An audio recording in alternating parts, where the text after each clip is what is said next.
ویدیو رو ببینی یه چیزی رو بدون، اگه الان کنارت آینه هست فقط یکم ازش فاصله بگیر. این داستان درباره چیزی نیست که تو آینه میبینی، درباره چیزیه که اون طرف تو رو داره میبینه.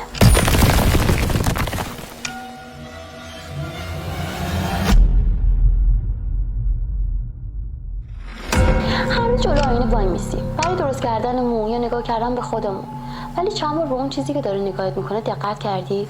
اون جفت چشم که هیچ وقت ازت رو نمیگیره، نه میچرخه نه میره، فقط تکرار میکنه.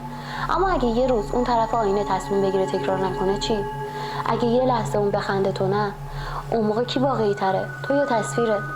از دوران باستان مردم از آینه میترسیدن. توی مصر قدیم آینه رو ابزار جادو میدونستن. میگفتن روح آدم ممکنه توش گیر کنه. توی ایران قدیم بعد از مرگ کسی آینه رو میپوشوندن، چون باور داشتن روح هنوز اطراف خونه است و ممکنه خودش رو توی آینه ببینه و دیگه نتونه برگرده. برای همینه که هنوز بعضیا شبا آینه ها رو با پارچه میپوشونن. یه باور ساده، یه هشدار کهن. دانشمندان میگن آینه فقط تصویر رو نشون نمیده، بلکه اطلاعات واقعی رو بازتاب میده. هر ذره نوری که بهش برخورد میکنه یه پیام از دنیای ما داره. پس شاید اون طرف هم یه دنیای دیگه ای باشه، یه دنیای معکوس که هر لحظه با تو در ارتباطه. اون طرف ساعت‌ها برعکس میچرخن، زمان برعکسه. شاید اونجا تو هنوز به این بر نگاه نکردی، یا شاید اون تو واقعی تر از توه. شاید فکر میکنی اینا فقط تئوری یا خرافاته، ولی بعضی اتفاقا دقیقاً همون چیزی رو نشون دادن که نمیخواستیم باور کنیم. یه دختر از نیویورک تعریف کرده بود شبا وقتی جلو آینه وای میستاد تصویرش یه لحظه تأخیر داشته. اول فکر کرد نور اتاقه، زیاد بهش توجهی نکرد، ولی یه شب دید تصویرش زودتر از خودش پلک زد و همون لحظه برق رفت. میگه از اون شب به بعد هیچ وقت جرئت نکرده دوباره تو آینه نگاه کنه. آخرین جمله‌ای که نوشته بود این بود: اون هنوز اینجاست، فقط منتظر دوباره ببینمش. و اون فقط یه مورد از هزارانه که هر آینه یه دره که فقط منتظر یکی از ما ازش عبور کنه. حالا گوش بده به داستان بعدی. یه اتفاق سرد و عجیب از اوکراین. النا هر شب صدای خنده کوتاهی از آینه میشنید.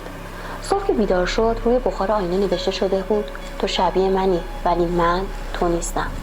آینه رو شکست و انداخت بیرون، اما چند شب بعد گفت از دیوار پشتش صدا می اومده. دیواری که آینه پشتش دفن شده بود. هرچی جلوتر میریم حس میکنی این داستان داره به هم وصل میشه. شاید آینه ها با هم در ارتباطن. شاید اون طرف شبکه است پر از ماهایی که نمیدونیم وجود دارن. توی بیمارستان متروکه در لندن یه اتاق هست به اسم 423. پرستارا میگن هر کسی شب اونجا بمونه باز خودش رو میتونه ببینه که هنوز روی تخت خوابیده در حالی که خودش جلوی آینه ایستاده. یه دکتر گفت دیده تصویرش چشمک زده قبل از اینکه خودش حتی پلک بزنه.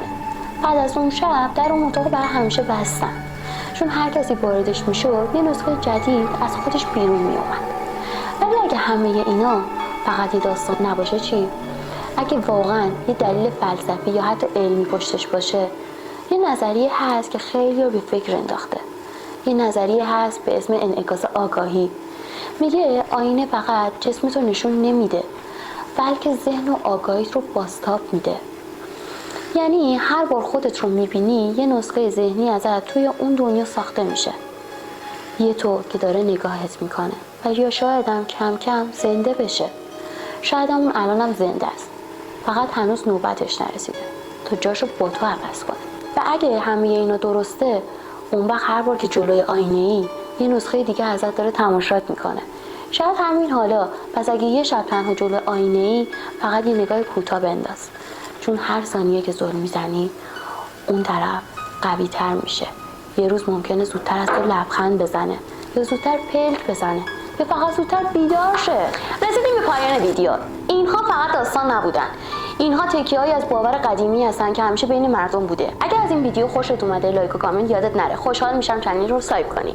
اگه هم از لحظه‌های داستان‌های ترسناک خودت رو داری میتونی برام توی پیج اینستاگرام بفرستی تا شاید ویدیوی بعدی داستان تو باشه. دوستتون دارم.